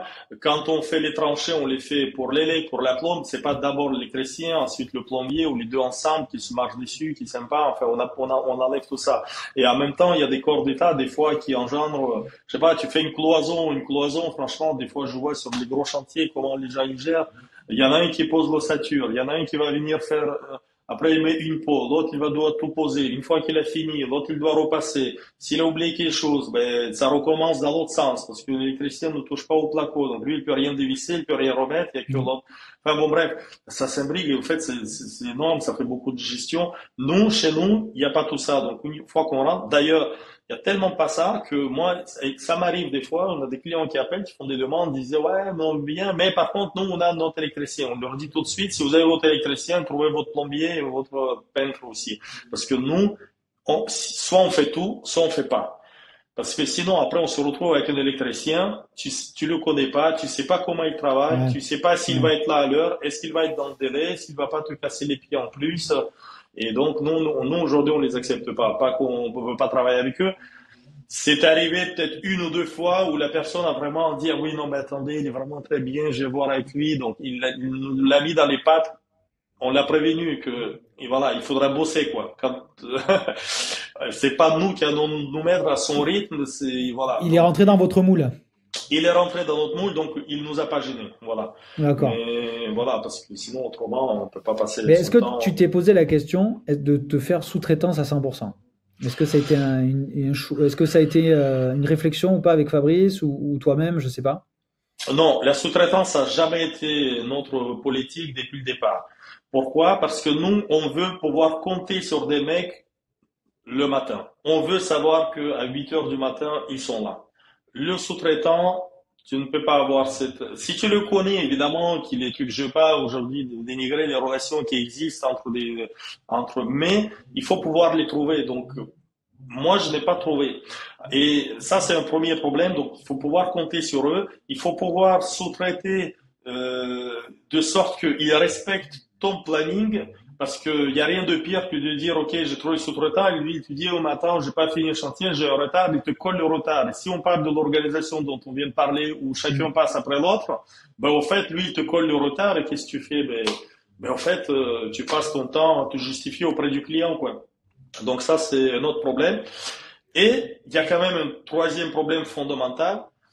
Pour moi, j'ai toujours rencontré ça, c'est que dès lors que je fais venir quelqu'un pour dire, bah écoute, je te donne sa sous-traitance, le prix qu'il m'annonce, souvent, il est supérieur au prix que j'ai facturé. D'accord. Il est supérieur. Alors, donc je me dis, il faut déjà que je négocie avec lui pour revenir au prix que j'ai fait, mais pourquoi faire au fait? Ouais. Pourquoi faire si je dois juste lui filer au fait mon client? Ça pas, je peux pas le faire. Moi, j'ai mes salariés à payer, ça sert à rien. Donc, Mm. je sais pas donc alors, moi, des fois, j'ai des clients qui me disent que je suis cher. Je réagis maintenant à ça me passe là, parce que je me dis, ben, quand moi j'ai besoin et que j'ai un coup de bourre et que je fais venir quelqu'un, en fait, ils sont souvent plus chers. Donc, à moi, ils facturent plus cher, t'imagines bien. Donc, je sais pas quel prix ils pratiquent, Ah, ouais, eux. ouais. Mais bon, du coup, je me pose des questions. Alors, ou peut-être je ne sais pas sous-traiter, tout simplement, et puis que je devrais prendre une formation dedans et me former là-dessus. Mais Non, non, non. En fait, nous, on sous-traite. Nous, on a fait un choix de sous-traitance et c'est un choix. Mais parce qu'en fait, il y a aussi le choix de la RH. Tu vois, parce que tu dis les mecs qui se présentent pas le matin, mais avec un salarié, ça nous est arrivé aussi parce qu'on avait des choses qu'on internalisait au début hum, et on avait aussi des tracas, des gens qui se présentaient pas, qui se présentaient pas. Donc en fait, donc bon, après on a choisi la sous-traitance et ça nous va bien. Mais je pense que c'est aussi une histoire de chef d'orchestre. On est plus ce profil-là. En tout cas, mon associé Loïc est plus ce Donc après, il y a deux écoles, elles s'entendent et elles cohabitent très bien, quoi. Donc, il ça faut marche, trouver hein. il faut trouver les bons partenaires. Et je me C'est dis ça. après, C'est la clé, ouais. je sais pas comment on travaille, mais je me dis, il faut pouvoir les garder, ces partenaires, parce que si, par exemple, je sais pas moi, pendant 2 mois, tu lui donnes pas de travail, que lui, il a trouvé, imagine, tu es bien avec un plombier, et que derrière, il a pris un chantier et qu'il a 3 mois, ben, il faut le pouvoir le remettre dans ton circuit, ça devient compliqué, ou alors décaler ton chantier en fonction de son planning, Non, je sais pas. la clé, c'est d'avoir plusieurs partenaires. Ouais, Plusieurs la clé, c'est partenaires. d'en avoir plusieurs. Ouais. Ouais, c'est d'en avoir plusieurs parce qu'en fait, effectivement, ce que tu dis, c'est très vrai. C'est si tu fais la gestion de planning et que ben ouais, il faut avancer ou reculer un chantier, ben lui, il faut qu'il puisse vivre. Et donc, du coup, bien évidemment, tu peux pas lui assurer un volume, et c'est toute l'histoire dans les travaux de commencer une aventure ensemble. Parce que la première année est souvent un peu se séduire, à se chercher, mais la 2, 3, 4e année, en fait, tu sais le volume d'affaires potentiel. Et nous, on s'interdit aussi d'être interdépendant des gens avec qui on travaille. On a des quotas, des pourcentages auxquels on va pas au-dessus. Jamais quelqu'un sera à 70% travailler pour nous, tu vois. Donc, il y a aussi des choses à respecter. Donc non, mais ça se fait bien. Mais c'est vrai que Ouais, l'internalisation est pas mal aussi, hein. mais je pense que vous êtes spécialisé dedans, donc vous êtes Mm. devenu très bon dedans. En tout cas, Voilà. on essaie. Ben oui, non, mais je pense, donc voilà. Alors, alors moi, dans peu de temps, je sais pas si c'est je voulais dire dans quelques mois, mais j'espère quand même que plus rapidement que ça. Ouais. J'ai déjà parlé de mes posts LinkedIn que nous développons en ce moment un outil pour pouvoir chiffrer ces travaux, qui est Ah ouais. destiné, voilà, pour pouvoir chiffrer les travaux. Alors, c'est pas un logiciel de devis facture ou des trucs comme ça, c'est plutôt un outil qui est plutôt à destination du client final et qui va pouvoir répondre aux personnes rapidement depuis leur canapé s'ils veulent chiffrer. Mais à la base, l'idée était simple, c'est de pouvoir répondre à une demande de personnes que nous aujourd'hui on ne chiffre pas. Un exemple concret, quelqu'un qui appelle qui dit je veux acheter la maison, est-ce que vous pouvez pas venir me dire combien ça coûte? Nous on ne le fait pas ça parce que on perd beaucoup de temps à faire un devis, donc on vient, Ouais. c'est du temps perdu, c'est des devis qui sont gratuits, et en réalité, il y a 1000 raisons pour ne pas qu'elle achète derrière. Tout à fait. Donc, Ouais. donc on peut perdre du temps avec ça, et mais moi quand même, je me dis, il faut pouvoir aider ces personnes-là, il faut leur donner une solution, ne serait-ce qu'ils puissent avoir une estimation pour aller voir la banque et tout ça, avancer dans le dossier. Et je me suis dit, il faut quand même, il y a des choses, c'est simple à chiffrer, c'est presque maintenant automatisé entre guillemets. Je me suis dit, on n'a qu'à faire un outil qui va pouvoir répondre à ces demandes-là. Et C'est donc, au une lieu histoire de de dire à la pré-filtre. personne, alors après, tu peux le retourner sous forme de pré-filtre, mais c'est aussi rendre service à celui qui a besoin d'un chiffrage et quand les artisans ne viennent pas. Moi, je vois bien la galère des particuliers, puisque des fois, j'ai eu moi-même besoin de dire, bah, tiens, pour un tel, chercher un artisan. C'est compliqué. Caler un rendez-vous, euh, déjà qu'ils viennent au rendez-vous, en fait, des fois, ça peut être compliqué. Et donc, des fois, quand on veut savoir combien ça va coûter, je sais pas, on a regardé un appartement acheté, on a une salle de bain à refaire, on a de l'élec, on a de la peinture, on ne sait pas, en fait. Et donc, du coup, cet outil va pouvoir remettre, on se connecte, ça va être simple, on se connecte, on répond aux questions, on dit voilà, j'ai telle pièce à rénover, on répond aux questions et ça génère le prix et on peut imprimer ça sous forme de PDF, voilà. Et donc du coup ça va les aider à avoir une estimation. Ils peuvent prendre ça pour aller voir leur banque, ils joignent ça au dossier pour éventuel prêt travaux. Ils veulent le convertir vraiment en devis, ben ils peuvent nous contacter et le convertir en devis. Ils veulent s'en servir pour aller voir un autre artisan, ben, ils ont déjà une estimation, ils peuvent voir et puis faire un devis auprès de quelqu'un d'autre. Donc, en fait, ça les aide sur beaucoup de points. Donc, après, dans une autre mesure, ça peut être vu comme un préfiltre. Ça, c'est pour mon activité. C'est-à-dire, tout ce que je n'ai pas le temps de traiter, je lui dis, Bien sûr. écoutez, il y a le calculateur, allez le faire en ligne. Et si, ben, écoutez, c'est dans votre budget et quand vous êtes prêt, revenez me voir. Au moins, Ouais. je ne perds pas de temps et j'apporte une solution à ces personnes-là. Parce que ça, tu vois, nous, ça a été question aussi d'en faire un, donc c'est toujours en conversation.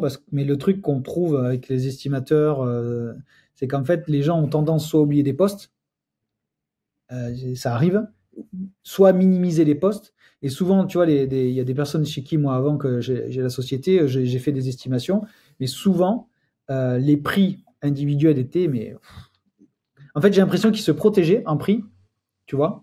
Et de l'autre côté, moi, j'avais pas l'expérience que j'ai aujourd'hui, et du coup, je minimisais involontairement. Donc, du coup, en fait, c'était pas représentatif, tu vois. Donc, tu vois, c'est quelle est la finesse et quel est le curseur que tu mets à cet estimateur en ligne, tu vois ce que je veux dire? Moi, le cursus que je mets à cette estimation, c'est vraiment ce qui me drive, c'est il faut que ça rende service au client final. Oui, oui, Donc ça, c'est le premier. Et je me dis au fait, euh, ok, sur tout le trafic à qui ça va rendre service. Si les gens veulent venir me voir pour les travaux après, très bien. Donc ça, c'est bien un sûr. retour, on va dire, sur l'outil. L'outil est complètement gratuit en ligne. Mais s'ils vont aller voir un autre artisan, il faut qu'ils puissent avoir la vraie idée du prix. Et quand je dis la vraie idée, évidemment, il y a de la marge. Tu peux tomber sur un autre entrepreneur qui sera moins cher. Tu peux un Non, qui bien prend en sûr. black, c'est encore moins cher. Tu peux trouver une entreprise qui te prendra le même prix. Moi, aujourd'hui, je pars d'un principe simple, c'est que moi, je pense que nous sommes au prix du marché pour une société, je parle. Donc, je précise. Donc, au fait, quand on aura l'estimation, normalement, toute entreprise, si tu le contactes pour une fenêtre, je parle d'un mec RGE, tu auras ce prix-là. Après, tu peux trouver moins cher. Donc, quelqu'un qui aura l'estimation, il va dire, tiens, j'en ai pour 15 ou 20 000, là, mais c'est beaucoup. Ok. Cherche ton meilleur deal en fonction de ça via un mec auto-entrepreneur. Mais le mec, quand il va prendre le prêt, pourquoi je dis ça va l'aider, c'est que le mec, quand il va prendre son prêt immobilier, il va pas croire qu'il y en a pour 5 000. Il sait déjà, au moins le calculateur lui a dit qu'il y en a pour 30 pour ce qu'il veut faire. Donc au moins à partir de là, si au final il arrive à se goupiller pour trouver par d'autres façons à 15, au moins là. Mais s'il n'a pas cette capacité, s'il ne veut pas s'embêter, il va sur Google, il trouve une entreprise qui a des bons avis en ligne, donc qui est sérieuse, qui paie ses charges, je veux dire voilà, où il n'y a pas de bidouillage, ben il pourra s'offrir et ça sera le prix. Donc moi je me prends euh, pour moi, c'est ça le prix du marché. C'est une entreprise qui fonctionne, qui paye ses charges, où il n'y a pas de magouille, il n'y a pas de blague, tout ça, et Ouais. ce que ça coûte. Voilà. Et pourquoi je dis c'est le prix du marché? Parce que bon, au final, aujourd'hui, ben nous, les prix qu'on pratique, on a une masse salariale, on la paye. Les bénéfices, on n'en fait pas beaucoup. Voilà, donc on a un bénéfice qu'on devrait avoir par rapport au volume, mais c'est vraiment pas beaucoup. Ouais. Et pour l'instant, si je prends, on va dire que si je dirais ça autrement, si aujourd'hui je devais fermer l'entreprise, je n'ai pas assez d'argent pour solder les prêts professionnels que j'aurais. D'accord. Donc c'est pour dire qu'on roule pas sur l'or, on travaille, on paye les salaires des Ouais. gars, voilà. Et donc, ben moins, on pourrait pas le faire. Et si on pouvait faire plus, on pourrait encore faire des ristours. Mais si on pouvait faire des ristours, ce qui veut dire qu'on le verrait, au fait, de la troserie, grosserie, on ne saurait pas quoi en faire. Donc, il n'y a pas de gavage de notre côté, et ça, c'est de la vérité. Et donc, ben, c'est reparti sur le nombre de gares. Les gares travaillent, une cadence. Et je trouve que là, on est dans le prix du marché parce que ben, on paye l'assurance, on paye les URSSAF, on paye tout le SMIC-BLIC. Donc, pour moi, on est sur un prix de marché. Et il faut qu'il y ait une réalité en face vis-à-vis du client. Après, j'entends, oui, les gens disent, ouais, on peut trouver du simple double. Oui, mais les structures sont différentes et les gens, des fois, magouillent différemment, quoi. Je sais pas. Peut-être Ouais. que si tu tombes sur un mec qui n'a plus de boulot, lui, son problème, c'est ne pas te payer son assurance à la fin du mois, c'est remplir son frigo. Ouais, tout à fait, Bon, hein. Non, mais du on a coup, le même discours, hein. Voilà, donc donc lui, il va accepter pour du rabais parce que lui, il faut qu'il remplisse son frigo. Il verra après s'il lui manque de la trésor pour autre chose, mais lui, il va prendre le chantier différemment. Voilà. Mais si je devais me baser sur les meilleurs deals, à l'inverse, le client final, il serait quand même biaisé parce qu'il se dit, mais attends, j'ai fait une estimation en 20, maintenant je vois que c'est du 30 et j'ai pas assez, donc j'ai pas, voilà. Donc je prends pas la fourchette haute, moi je prends le prix du marché. Après, certaines personnes m'ont dit, ouais, mais ça dépend des régions. Oui, ça dépend des régions, mais il y a quand même des choses qui ne dépendent pas des régions. Par exemple, le coût des matériaux, bon, tu te fournis chez Point P, la plateforme du bâtiment ou certains trucs. Franchement, c'est assez national. Moi, j'ai travaillé à Ouais. Dunkerque, j'ai travaillé à Paris, j'ai travaillé à l'île de Léron, j'ai travaillé dans le sud. Bon, j'ai quand même un peu bougé. Franchement, quand tu vas dans la boutique, tu payes à peu près la même chose. L'URSSAF, c'est le même pour tout le monde. Non, mais et les assurances, pareil. Donc après, oui, il y a un peu d'ajustement sur les salaires, peut-être qu'ils sont pratiqués, bon, dans des régions, mais encore, enfin voilà. Donc, je trouve que c'est minime pour des variations. Par contre, Bah, là où ça change beaucoup dans le bâtiment, c'est la structure même à qui on ouais, parce que s'adresse. souvent à Paris, on dit que c'est plus cher parce qu'il y a le coût de la vie qui est plus cher. Mais bon, après, est-ce que ça vaut peut-être 50 ou 60% de plus sur un devis? Je sais pas. Ça, après, je connais pas le marché là-bas, mais souvent, c'est ce que j'entends et ce que je compare, hein. Mais est-ce que Bon, dans ce simulateur, vous allez prévoir un peu tout ce qui est thématique de rénovation énergétique ou pas du tout? Parce que ça, c'est nous, c'est un- c'est un chapitre sur lequel on travaille, ouais. Ouais. super ça. Donc Bah, du coup, vous le prenez en compte alors. on le prend en compte, ouais. Alors, c'est Ok. pas moi personnellement qui travaille sur cette arborescence. Ouais. Fabrice, elle a pris une bonne partie. D'ailleurs, c'est lui qui fait toutes les arborescences du calculateur. Moi, D'accord. sur cette partie-là, je survole, et voilà, j'essaie de juste de pointer un peu Les incohérences, il y l'e- en a. l'expérience client, enfin le client en tout cas, le particulier qui va passer. Voilà. Donc du coup, moi, j'essaie de porter ce regard là plutôt. J'ai été, euh, j'ai été à l'initiative de cet outil et c'est plus ça qui me tient à cœur. Parce qu'après, quand on fait un calculateur, évidemment, on se pose des questions. Est-ce que c'est assez détaillé, pas assez détaillé, assez précis, pas assez précis? À un moment, il faut pouvoir trancher et se dire, oui, de toute façon, je sais pas, j'ai une porte d'entrée à mettre, combien ça coûte? Il faut pouvoir Ouais, sortir le prix. Donc, ouais, bien sûr. pareil, mettre une clim, combien ça coûte? Oui. Ben là, j'avais fait un post sur les peintures. Ça c'était hier. Et je vois dans les commentaires que ça parle évidemment du simple au triple au niveau des tarifs. Oui, même dans mon post là, euh, les screenshots, les prix qu'il donnait, il disait c'est entre 20 et 65 euros du mètre carré. Oui, donc ils le disent ça, mais bon, qu'est-ce que vous voulez? À un moment, il faut trancher, il faut savoir bon, mais combien ça peut coûter. Mais moi, je préfère dire voilà le vrai prix pour une entreprise sérieuse plutôt que voilà le meilleur deal, vous allez pouvoir trouver. Et peut-être vous ne trouverez pas. Donc je préfère quand même voilà, être prudent Allez, dessus. une question un petit peu. Toi, prix mètre carré moyen à Nice que tu pratiques avec, on va dire, on va essayer de cas concrets, pour que les gens puissent se projeter avec des chiffres, parce que on en parle pas beaucoup. Je sais pas moi, ce que tu fais, un 40 mètres carrés, hors menuiserie. Vous faites les menuiseries ou pas? Oui, oui, les portes, les fenêtres extérieures, les baies vitrées, tout ça, ouais. Bah, je sais pas, ouais, hors menuiserie, parce que du coup, pour moi, c'est voilà, c'est à part. Mais je sais pas, tu as une rénovation globale avec chauffage, tout compris, juste pour qu'on se rende compte de là où vous vous situez à Nice. Bah écoute, sur Nice, je pense que si on rénove complètement un appartement, sans faire alors tu parles de menuiserie, sans la cuisine, sans les meubles de cuisine, donc cuisine Ouais, posée, mais sans les meubles de cuisine, ouais, on sera à 1200 euros du mètre carré. d'accord. Voilà. Donc ça, Ok. c'est ce qu'on sera. Donc si on parle de 40 mètres carrés, tu as dit, ça fera 1200. 48 000. 48 000 hors taxe. Là, tu rajoutes la TVA, voilà, ça va faire ça. Et après, Ok. tu rajoutes ta cuisine, puisque nous, on n'achète pas les cuisines. Les cuisines, ça va voilà. Mais Ah après, ouais, tout les le cuisines, reste, oui, ça, voilà. Mais après, ça reste, voilà, une bonne moyenne. Ça, c'est pour quelqu'un qui fait des choses, on va dire, moyenne gamme, voilà, c'est des choses sympas. Après, évidemment, si vous montez dans le luxe, c'est qu'il y a bien des sûr. options de partout, la robinetterie devient tout encastrée, les trucs, bon, là, ça explose après les budgets, mais, voilà. Et c'est pas tentant sur la French Riviera de toucher justement un peu le luxe. Est-ce que c'est quelque chose que vous souhaitez adresser ou pas du tout, non? Écoute, le luxe, moi je pense que ça dépend sur qui tu tombes en Ouais, réalité. Moi, j'ai une expérience de 25 ans maintenant et je peux te dire que sur Paris, j'ai fait Place Vendôme, j'ai fait Champs-Élysées. Ce n'est pas les chantiers où j'ai gagné de l'argent. Voilà. D'accord. C'est des chantiers, moi j'appelle ça, tu travailles pour la carte de visite, quoi. C'est bien de dire, ah ben j'ai fait ça, tu vois, des années après je le dis, mais ce n'est pas là que j'ai gagné de l'argent. Il y a plusieurs raisons à cela. Ben déjà, quand tu prends ce chantier, enfin, peut-être que j'ai mal fait, mais je ne multiplie pas mes prix par deux.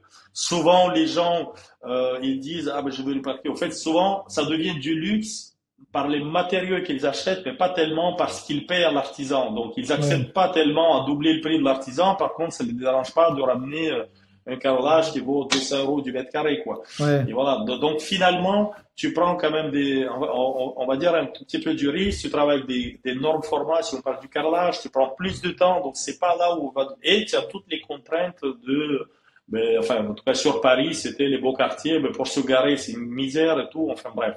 Donc au final, tu ressors quand même un tout petit peu épuisé de ça. Alors peut-être que moi j'avais mal calibré mes tarifs à l'époque, je sais pas. Ça c'est un premier truc. Deuxième truc que moi je n'aime pas dans le luxe, c'est travailler avec des gens que je ne connais pas. C'est-à-dire le client tu l'as jamais vu et tu es avec des intermédiaires. Et ouais. donc ça j'aime pas ça, quoi. Voilà, ça c'est du perso après. Peut-être que je devrais m'enlever tout ça et me dire bon ben pourquoi pas. Mais au fait, moi ça je n'aime pas. Donc il y a toujours des messages qui sont perdus entre trucs. Enfin bon bref, moi Ouais. je trouve que c'est pas super. Et après il y a aussi autre chose. Dans le luxe, tu peux tomber sur de la clientèle étrangère et s'ils décident de ne pas te payer, ben Ciao. tu pourras faire tes courriers où tu as envie. Enfin voilà, moi donc je pense que c'est quand même un peu risqué. Donc surtout si tu as un solde de 15% qui reste de 200 000, Ouais, ouais. ben s'ils veulent voilà, bon, moi je trouve que c'est quand même un peu risqué. Après oui, bon, c'est tentant. On rêve tous de dire, ben tiens, on tombe sur quelqu'un qui a des moyens, qui se fait plaisir et que voilà, et le chiffre d'affaires va, tu te fais plaisir et tu le fais. Oui, mais je pense qu'il faut garder ce que j'ai dit avant en tête pour ne pas se faire avoir. Et moi, bon, je me suis pas fait avoir par le passé, j'ai travaillé pour des gens, mais ce n'est pas là où il me restait plus d'argent. Souvent, c'est des projets où j'en suis sorti fatigué. Et quand je Ouais. parle de la fatigue, il n'y a pas que ça, il y a aussi cet aspect un tout petit peu moral, ça vient de fatiguer. Tu reviens, des fois, tu es contrarié. Par exemple, tu rentres dans un immeuble où il y a que des bourgeois qui habitent. Ben, il suffit que tu aies commencé à visser un truc, ça y est, les voisins, ils te rentrent dedans. Des fois, il y a, donc, en fait, quand il y a des zones, tu vas aller, tu vas déjà à contre-cœur, quoi. Donc, tu dis, bon, ça, c'est pas là, c'est pas la peine. Donc, les gens voilà. Donc, t'es pas respecté, t'es toujours le petit artisan qui vient bosser. Bon, voilà, bon, je sais pas trop, là. Donc oui, c'est bien le luxe, mais ça dépend, je pense, sur qui tu tombes. Donc faut pouvoir bien tomber. Après, il y a des gens qui sont sympas. Tout n'est pas comme Oui, non, ça. mais c'est Sur- ton analyse. C'est ton analyse, elle est pertinente, je veux dire, elle est pas bête. Mais il y en a qui le c'est, font, donc c'est que ça marche. il y en a qui le font, et ben il y en a aussi qui ont des problèmes là-dedans. Donc mais Ben moi, voilà. moi c'est ce que ça me fait un tout petit peu ça, voilà. Mais moi, les villas pour lesquelles j'étais allé, écoute. À chaque fois que je suis allé, qu'on m'a demandé de chiffrer des milliers d'euros, donc tous les devis qui ont dépassé 200 000 euros n'ont jamais été signés. Ah Jamais ouais. ça a été signé. Alors quand tu arrives dans ces villas, on te dit, ah ouais, donc tu vois la Porsche qui est garée là, le bateau qui est là, lui qui a son cours de tennis et tout. Ah ouais, on veut tout refaire, on veut ceci, cela. Ok, tu dis, bon, finalement, tu as l'impression que ça va être un grain de sable dans tout ce qu'ils ont, quoi. Et Ouais. ben, tu passes ton temps, tu chiffres, ça t'explose le budget, enfin voilà. Et derrière, des fois, t'as même pas le merci, t'as même pas le retour, tu cours derrière. Donc en fait, moi, j'ai pas trouvé que c'était super super. Voilà. Mais bon, encore une fois, je suis peut-être pas tombé sur les bons, mais c'est une réalité. Je l'aurais pas inventé. Donc voilà. Mais il y a des gens qui sont dedans. Après, ici sur la côte, il y a pas mal d'étrangers. Et a priori, de ce que j'entends, ça c'est des échos. Ils ont des valises d'espèces aussi, les gens riches. Et donc, tu trouves quand même à payer en espèces moins cher que truc. Et donc, bon, après, voilà, je ne veux pas me dire, on est enregistré, mais il y a certains qui sont spécialistes de pouvoir faire ça. Donc, ils Ouais. prennent, ils ont pas de, voilà, il doit y avoir une confiance dedans ou je sais pas. Moi, ça c'est pas, voilà. Pour moi, ça s'est pas fait énormément. Mais bon, en tout cas, juste pour dire, j'ai pris la parole sur LinkedIn depuis septembre Ouais. parce que je trouvais que mes gars, donc mes équipes, on a vraiment une bonne équipe et qui mérite d'être plus connue. Et moi, je pense que mon meilleur chantier, je ne l'ai pas encore fait. J'espère que ce sera un contact de LinkedIn qui me l'amènera. Voilà. Pourquoi ton meilleur chantier? C'est quoi ton meilleur chantier? Pourquoi tu dis ça? Ben peut-être, pourquoi pas, un beau projet, je sais pas, moi j'aimerais bien construire par exemple vraiment des villas entières, tu vois, du début jusqu'à la Ouais. fin, main dans la main avec un architecte, dans la confiance, enfin voilà, avec toutes les valeurs que je peux véhiculer sur LinkedIn, dans mes posts, quoi. J'aimerais bien qu'il n'y a pas un qui est rien de l'autre, donc travailler juste avec Qu'est-ce que ça euh, t'apporte, LinkedIn? Est-ce que ça t'a apporté des clients? Est-ce que ça t'a apporté de la visibilité là, parce que tu communiques? Parce que ce qu'il faut dire, c'est que dans le monde du bâtiment, généralement, les gens, ils ont pas le temps pour communiquer. Toi, tu dois faire des horaires pas possibles avec trois enfants, une femme. Je veux dire, à un moment donné, je pense que si tu le fais, c'est que tu espères que, même si tu le fais pour faire connaître ton équipe, et c'est louable, on fait tous ça, mais à un moment donné, il faut que ça rapporte du client, il faut que, tu vois, le temps investi, un peu, tes retours sur investissement. Exactement. Il faudrait, ça c'est l'objectif recherché. Après, moi je pense, enfin pour l'instant, là vraiment mon expérience va être tout honnête, c'est qu'aujourd'hui, si je prends le temps que j'ai passé sur LinkedIn et à comparer au business que ça m'a apporté, c'est rien du tout pour l'instant. Voilà. C'est rien du tout. Ça fait 8 mois que je poste à raison de 3 fois par semaine. Donc les gens, ils adorent ce que je fais, ce que je poste et tout. Mais au niveau business, ça reste quand même plutôt désert.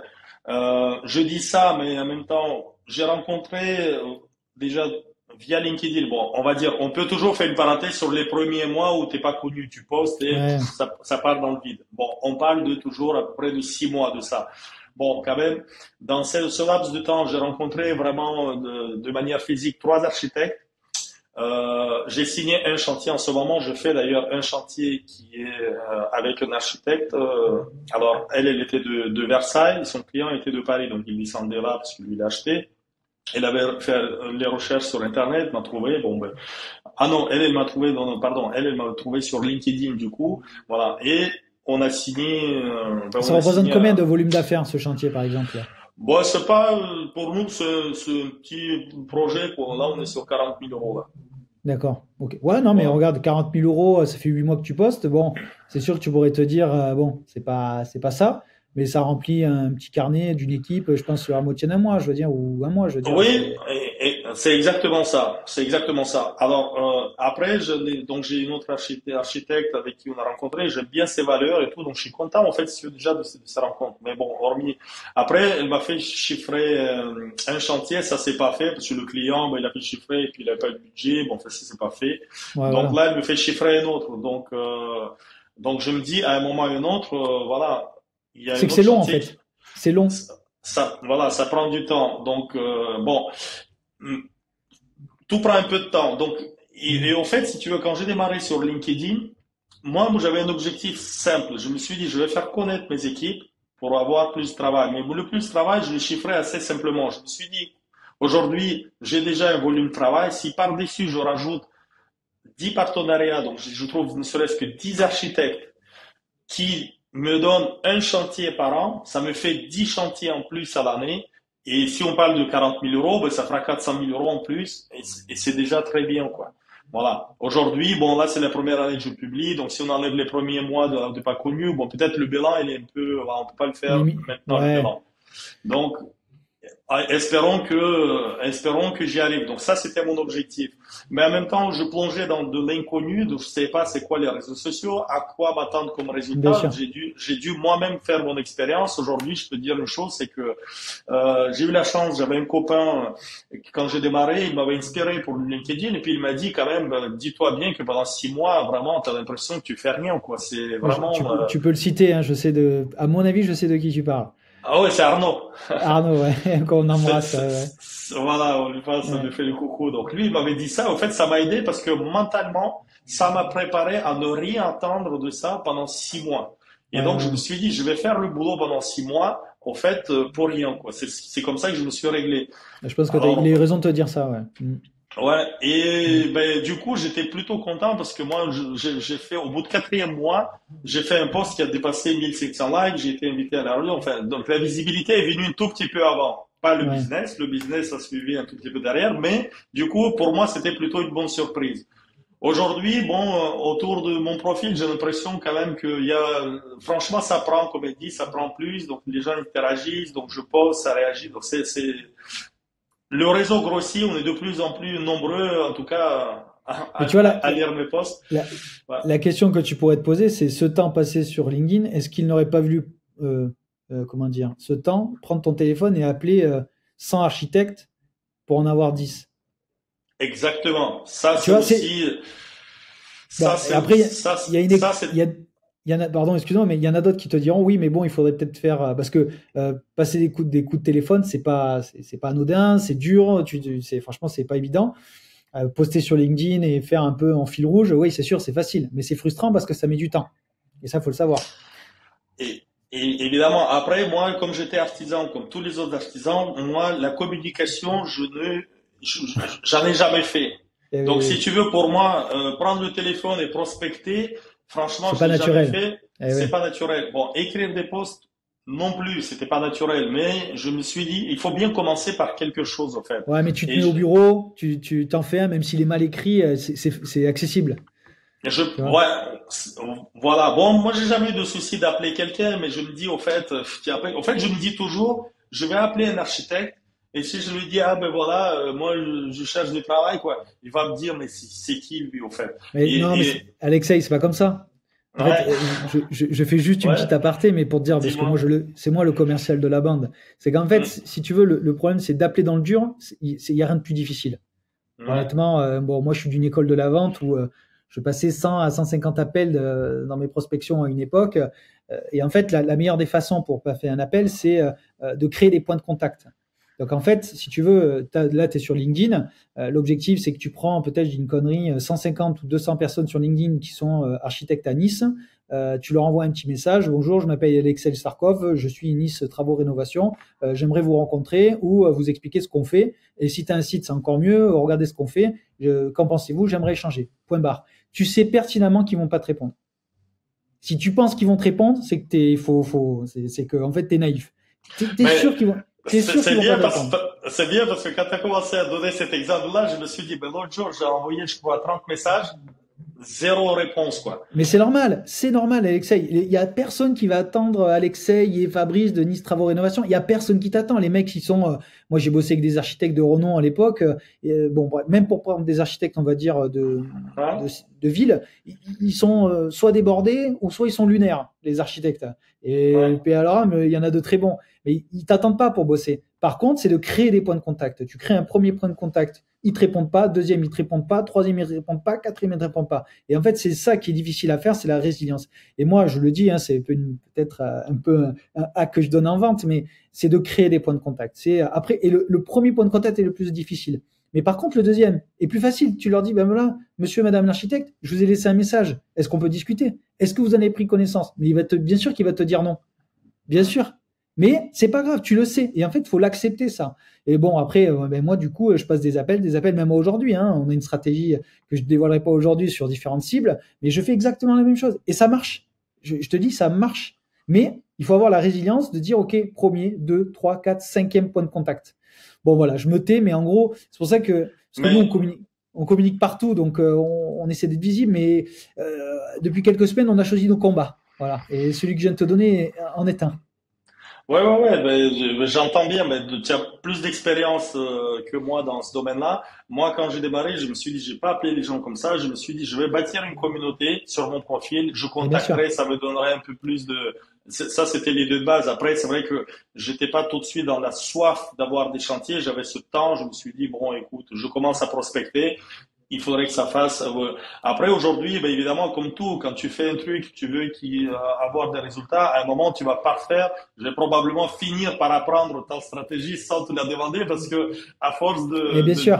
à force d'avancer, je vais me dire, mais qu'est-ce qui va pas? Qu'est-ce que je peux améliorer? Je vais prendre un conseil là. Et puis, paf, un jour, ça va répondre. Je vais me dire, ah, ben, au fait, c'est ça qu'il faudrait faire. Et ainsi de suite. C'est comme tout, on apprend. Donc, bon, voilà, moi, j'ai démarré comme ça. Mais après, je me suis lancé, je me suis dit un an. C'est-à-dire, moi, mon bilan, en réalité, je vais le faire en septembre. C'est en septembre que j'ai commencé à publier. Je me dis, je verrai déjà la communauté que j'ai. Je verrai à partir de ce moment-là si j'ai besoin de vraiment d'approcher les autres architectes que je n'ai pas encore approchés ou quoi. Voilà, je le ferai à partir de septembre, ce bilan-là. Pour l'instant, je me suis dit, ben finalement, je bâtis quand même ma communauté. Après, j'aime bien ce que je fais maintenant. C'est devenu une routine. C'est vrai que c'est Ouais. un peu, c'est du travail. Je peux pas le dire. C'est du travail. Si on a des bons repères, peut-être un peu moins. Moi, aujourd'hui, ça me prend quand même toujours du temps, mais j'ai toujours le plaisir de le faire. Si je n'avais plus rien à raconter, par Ouais, exemple, je pense que je lâcherais le coup, quoi. Voilà. Donc, non, je mais je suis cherche d'accord. toujours. Après, je vais pas te chercher très loin. Je veux dire, notre quotidien, il est riche d'anecdotes, hein. Donc, voilà. Mais une fois que, bah, oui, donc, ça va, il y a de quoi dire, il y a de quoi raconter. Je ferai mon bilan au mois de septembre. Et puis, je vais peut-être réajuster ma technique. Mais ça, c'était vraiment l'objectif. Donc, voilà, aller à la rencontre de nouvelles personnes et de nouveaux partenariats. Pas de manière acharnée, mais quand même, voilà. Ce que j'aime bien, moi, ce côté équité. J'ai pas envie de rencontrer. J'ai déjà vu des architectes qui te regardent comme ça sur Ouais, Paris. Ce genre de relation, ça ne m'intéresse pas. C'est ouais, je vrai. suis Donc, d'accord. j'aime bien rencontrer des gens qui sont sympas, qui savent que, ben, voilà, et puis qui apprécient derrière aussi notre travail. Parce que moi, quand je dis que j'ai rencontré des gens qui te regardent comme ça, tu sais que tu leur fais le boulot nickel à 100%. C'est-à-dire que tu sais qu'il y a d'autres boîtes qui ne pourraient pas le faire et ça lui donnerait du boulot à soit se Ouais, prendre le chaud avec eux, à superviser plus. Mais malgré ça, au lieu de te dire vraiment un merci humain, c'est presque, ouais. voilà, tu regardes L'air toujours du haut, suffisant, ouais.